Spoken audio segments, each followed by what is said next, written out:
In today's video, we will be taking an unboxing and an overview of the Asus Prime A520M-K.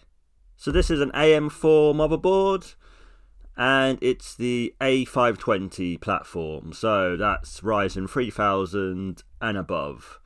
Ryzen 3000, Ryzen 4000 and Ryzen 5000 series processors are supported by this motherboard. And it's a micro ATX motherboard. So, very sort of budget here. I actually brought this for only £50 on Amazon, so kind of budget. You know, it's not like super budget, but it's a decent budget sort of board. Potentially, if you're flipping PCs, this might be an option, but I think this is probably more for people who are just building up their sort of budget PC, and you're wanting to build, say, like a £400 or £500 gaming PC. This is probably sort of motherboard you'll be looking at. Yeah, I think without further ado, let's just unbox it and see what it's like. So actually, just before we unbox it, it does say it's Ryzen 5000 ready support on the box, but to be honest, I don't know exactly the BIOS reversion that it actually comes with and what have you. And yeah, it doesn't say too much on the box, but I think most Ryzen 5000 series should be supported, and certainly Ryzen 3000 series will be supported out of the box without a BIOS update. But there might be some Ryzen 5000 series chips that you might need to do a BIOS update with just before you can get it working. So, and also be aware that this doesn't have BIOS flashback either, the little button on the side of the motherboard. So that's a bit of a downside.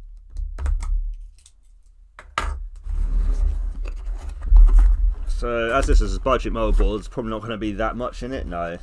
And this is actually used as well. I will say this is actually a used one rather than a brand new one. So let's put the motherboard to the side and see what accessories we've got. We have our I/O shield, which is obviously vital. Well, not vital, but I mean, it would work without an I/O shield, but pretty much if you're buying a motherboard from Amazon, you should always suspect that you've got an I/O shield, because it's always nice to have one, isn't it? We have a user guide, so for people who have maybe not so au fait with the motherboards and installing your CPU and your RAM and what have you, that's a nice little thing to have. And then we have a beer coaster, well, a driver CD, but again, who's using a driver CD in 2025? I don't know. There is a few other bits here as well, some like warranty and what have you. But anyway, let's just get onto the motherboard. And so here it is, the Asus Prime A520M-K motherboard. As I said, micro ATX format.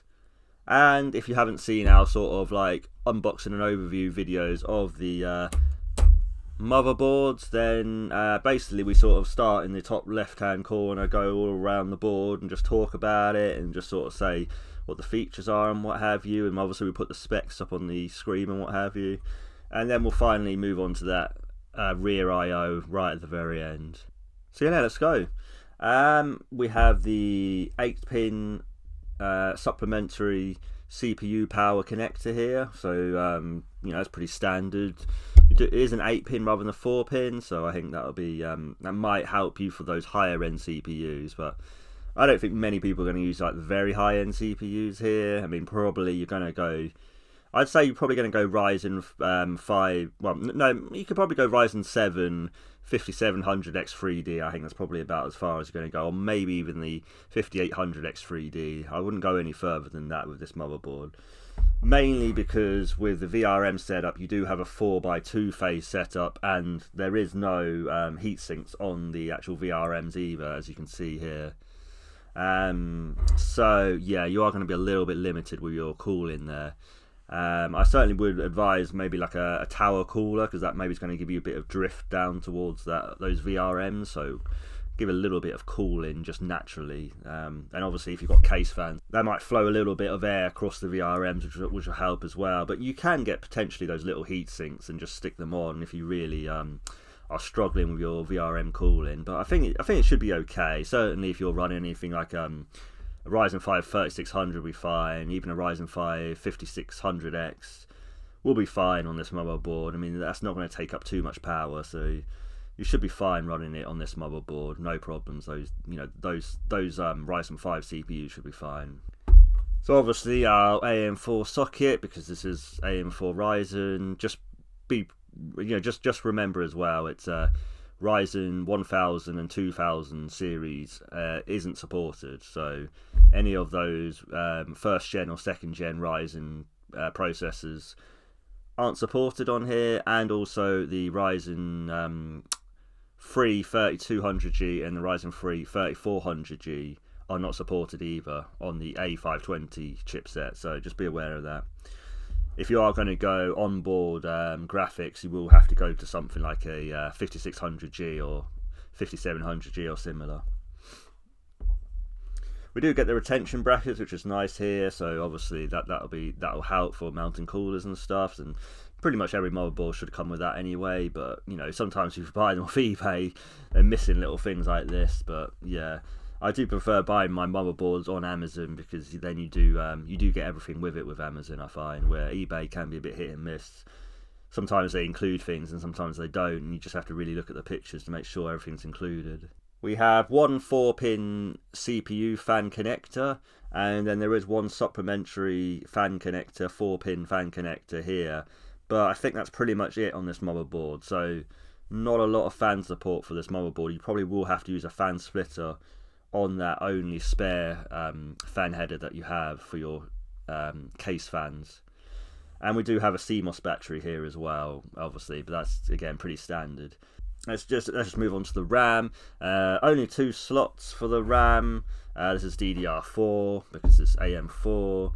I believe the speeds, I think you can overclock it and it'll be fine. I think you can go even up to like 4000 megahertz speed, but I think most people are probably going to go either 3200 megahertz or mega transfers, whatever they call it nowadays, or the 3600 megahertz mega transfers for RAM. Now I believe the maximum RAM support is 64 gigabytes, but I'll put it below exactly the specs, because you only have the 2 slots. You won't be able to go up to 128, so it'll be 32 gigabytes in each slot up to.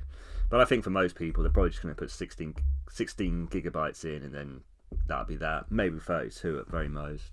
And then really not a lot happening. There's no really like I can't see there's any debugs. I don't think there's no like debug LEDs. I don't think either. So again, very stripped down and basic motherboard here. But again, it's only like £45-50. So around that sort of mark. So again, this is very much entry level AM4 here. We're talking. We have our 24-pin connector here. Again, very standard to have that on the side. It's a fairly slim motherboard as well. It does come out a little bit, but it is fairly slim on the micro ATX format. So it isn't the full sort of like eight screws. It doesn't have the full 8 screws. It's only got the 6 screws, so it's not the full micro ATX size. A little bit cut down. Our USB 3 header here, so that's pretty standard again for your front USB on your case. Your front USB 3, sorry, on your case. Again, not a lot really happening here. Again, it's a very, as I said, very budget motherboard here. We have 4 SATA 6 ports, so 6G supported. So obviously that's the new SATA format supported, so that's all good.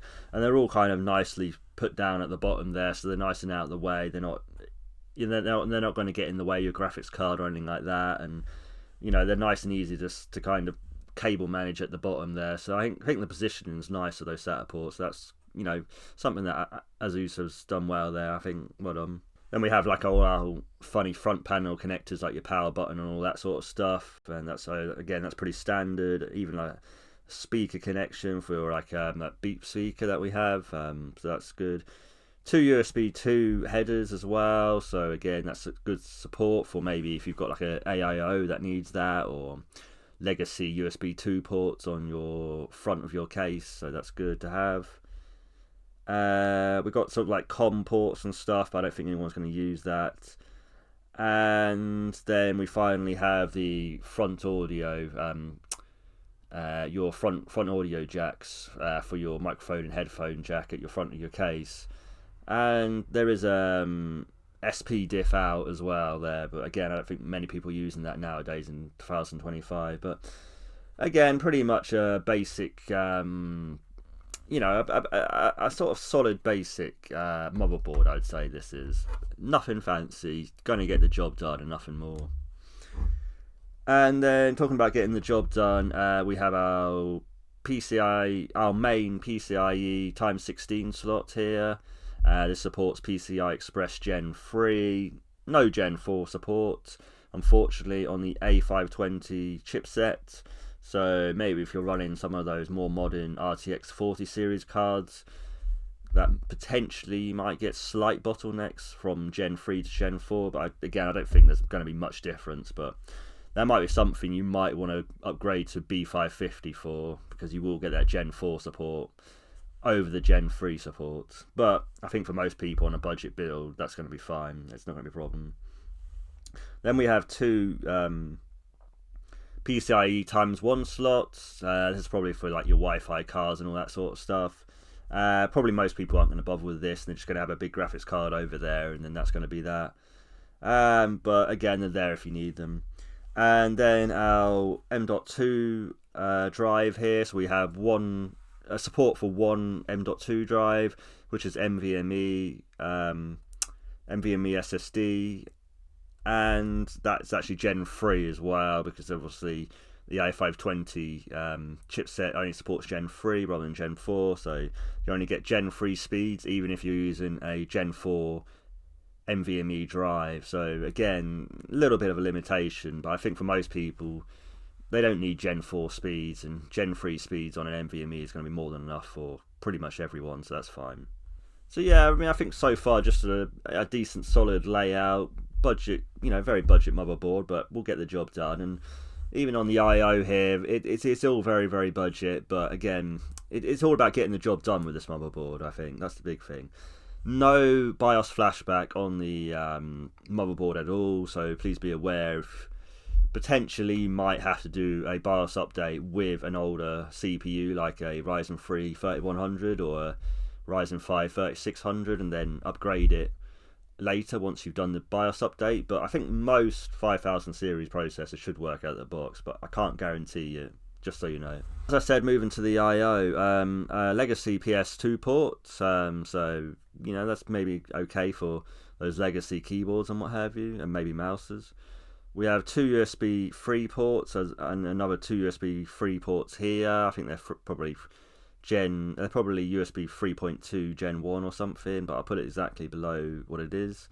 Then we have a very, very, very legacy VGA port here, so if you're using a very old monitor, that might be useful.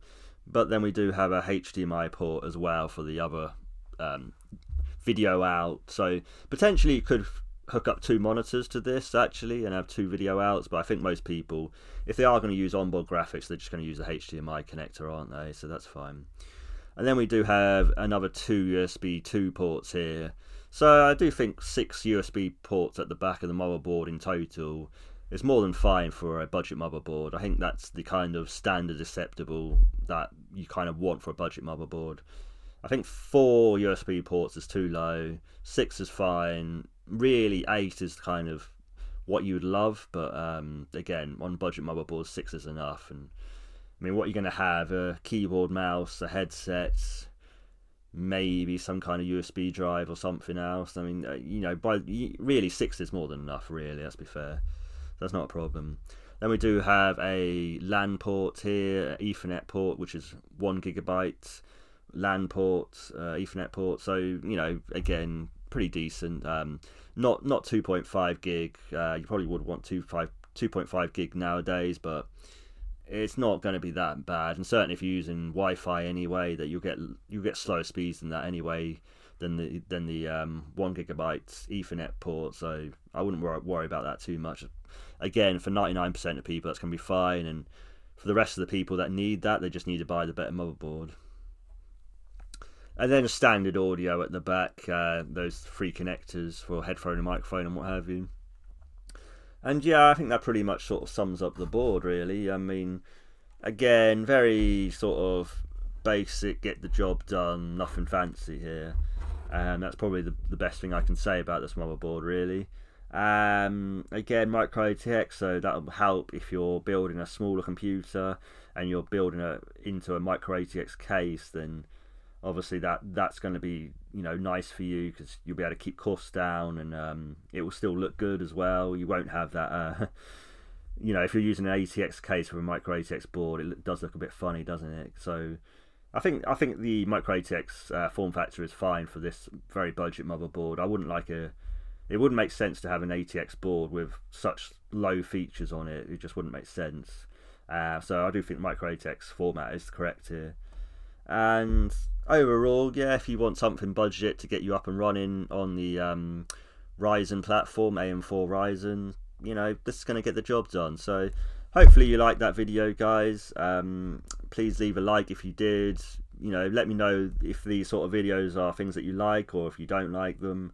I just want to know your comments, and you know, how we can sort of improve this channel and go forward, because I am open to constructive criticism. Obviously, total insults I obviously don't really want, but constructive criticism of what I can do better is certainly something I'm willing to you know, willing to actually work with people to actually make my videos better, because obviously if I can make videos better, I get more views, and more views is always good. So that's what we're hoping for on YouTube, isn't it? But anyway, please subscribe, because we do have a future build with this. It will be the Ryzen 3 3100 with the GTX 1660, and also with 16 gigabytes of DDR4 RAM.